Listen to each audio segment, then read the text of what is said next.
Herb Clutter, who was 48 years of age, and his wife, Bonnie Clutter, who was 45 years of age, lived in Holcomb, Kansas in a peaceful farming community.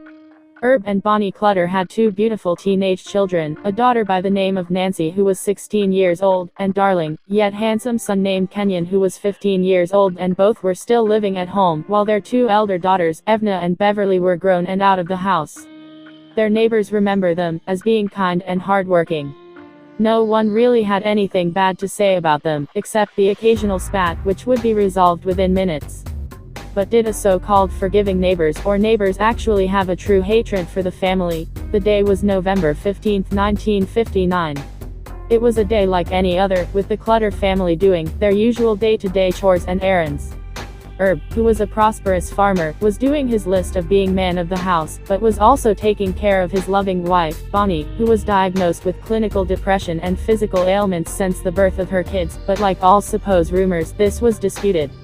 What no one realized that November 15th would be the last day the family would ever be seen alive again. The person who I thought was actually responsible for the murders was a former farmhand by the name of Floyd Wells. Richard Dick Hickok and Perry Smith were two recently paroled ex-convicts released from Kansas State Penitentiary. Before they were paroled, Hickok was Wells' cellmate. Wells told Hickok about a safe that Mr. Clutter had, and it was full to the max with cash. But sadly, there was no safe. In fact, Herb always did business transactions via checks. For Herb, it was the fastest and easiest way to get things done. Anyways, Hickok concocted a plan to pay the Clutters a visit. He met up with Smith and they planned on stealing the money to run away to Mexico and start a new lives. As Truman Capote had detailed in his book, In Cold Blood, which is based on the Clutter murders, Hickok described his plan as the perfect score. Richard Dick Hickok and Perry Smith were two recently paroled ex-convicts released from Kansas State Penitentiary. Before they were paroled, Hickok was Wells' cellmate. Wells told Hickok about a safe that Mr. Clutter had, and it was full to the max with cash. But sadly, there was no safe. In fact, Herb always did business transactions via checks. For Herb, it was the fastest and easiest way to get things done. Anyways, Hickok concocted a plan to pay the Clutters a visit. He met up with Smith and they planned on stealing the money to run away to Mexico and start a new lives. As Truman Capote had detailed in his book, In Cold Blood, which is based on the Clutter murders, Hickok described his plan as the perfect score. The plan was a go. November 14, 1959, Hickok and Smith drove 400 miles or 640 kilometers across the state of Kansas, heading to their soon-to-be victims' residence. As soon as they arrived, and broke into the house, they proceeded to wake up the Clutters, bound and gagged them, then trash the house in search of the safe. It wasn't until they basically destroyed the house that they realized there was no safe. Once they realized that there was safe, they started yelling at each other, blaming each other for the plan going wrong. They decided to leave, but they forgot one thing as they were about to leave: the Clutters. They were victims and witnesses, so it would not be hard for them to point them out if the would-be muggers got away. So they decided that the best course of action was to murder the family. Smith, who was prone to tantrums, rage and other anger and mental issues, sliced Herb's neck. And if that wasn't enough, Smith decided to shoot him in the head as well. When asked why he killed Herb, Smith responded with, "I thought he was a nice and kind gentleman. I didn't want to do it and I didn't want to harm, but the sound of the knife slicing him was a heavenly sound.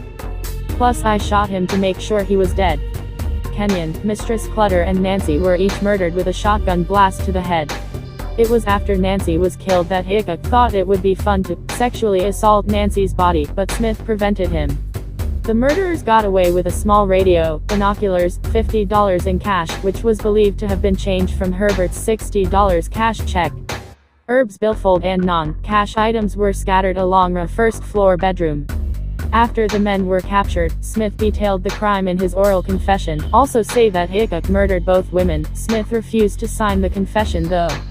He only wanted to take responsibility of the crime because he felt sorry for little old woman who just happened to be Hickok's mother, said she was a real sweet person.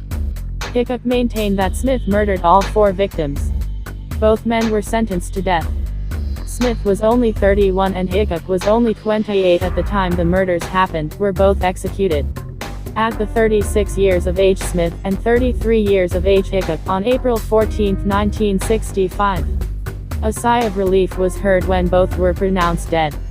The two surviving daughters, Evna and Beverly, screamed with joy, knowing their family had gotten justice. The family was in Garden City, Kansas.